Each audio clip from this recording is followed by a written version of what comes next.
Guys, this is the new pads. So we install the pads first. The pads is different from the front brake assembly. Okay. So I installed one already at the back, and this one is for here in the front. Okay. Let's see. Let's do it. So, now it's see that? It's thick, man. Now we will repair the caliper because it's too out. That one will not fit to the patch. So as usual, we will use my improvised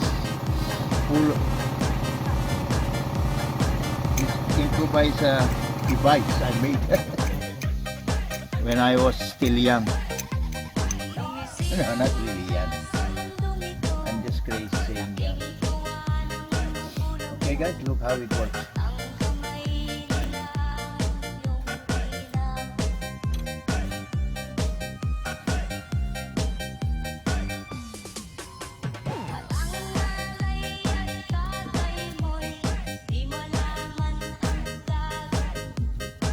See, it's putting in slowly.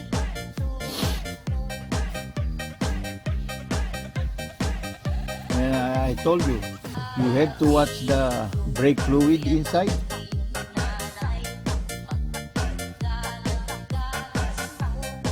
Because it might overflow. You know, like the song Overflow. Overflow. My wife is the one videoing me. Videoer. My wife is the videoer. Siya po ang kumukuha ng ating video. Let's see.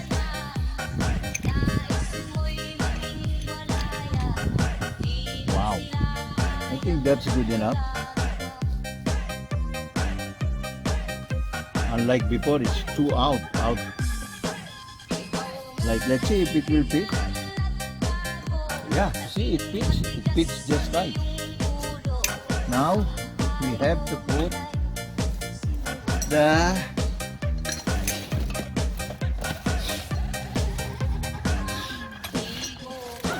okay guys, we have to put some of this sealant on this area.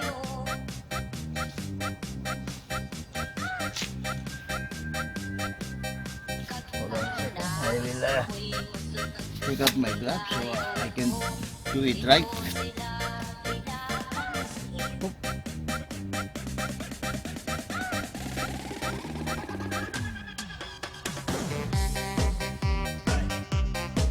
This will help you reduce the squeaking sound, you know. Put it there, you put here, on this side.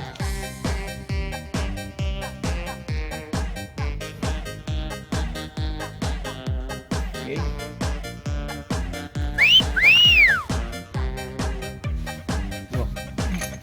Remember on my last video, I forgot I'm not wearing gloves and I got hurt. That's a lesson. That's why I'm wearing gloves now. It's on the video. You're silly. You are really silly. Okay guys, let's put the caliper.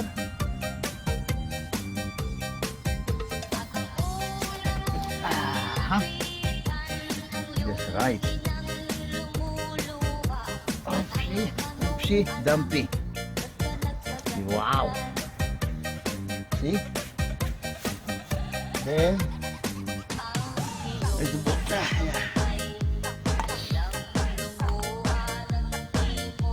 Oh guys, this really helped. This anti-seize.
Caliper.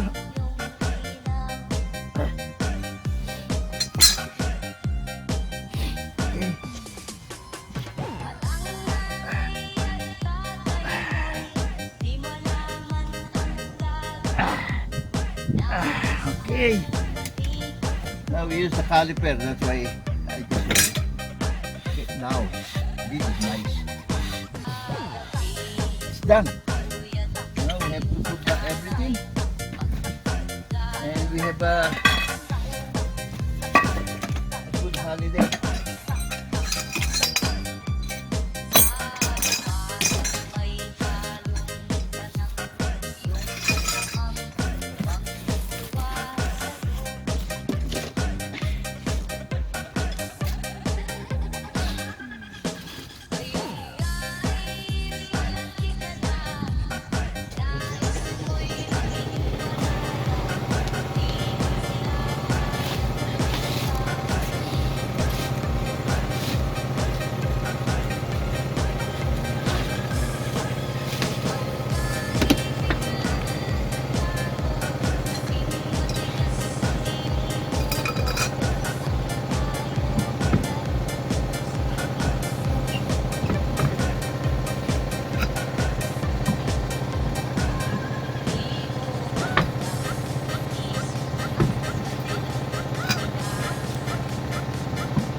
Real cold here in Canada now. We have a winter, but it's not really enjoying, because the winter is that we got is really hot. I mean summer, not winter. No, they said this winter will become worse. Will be worse.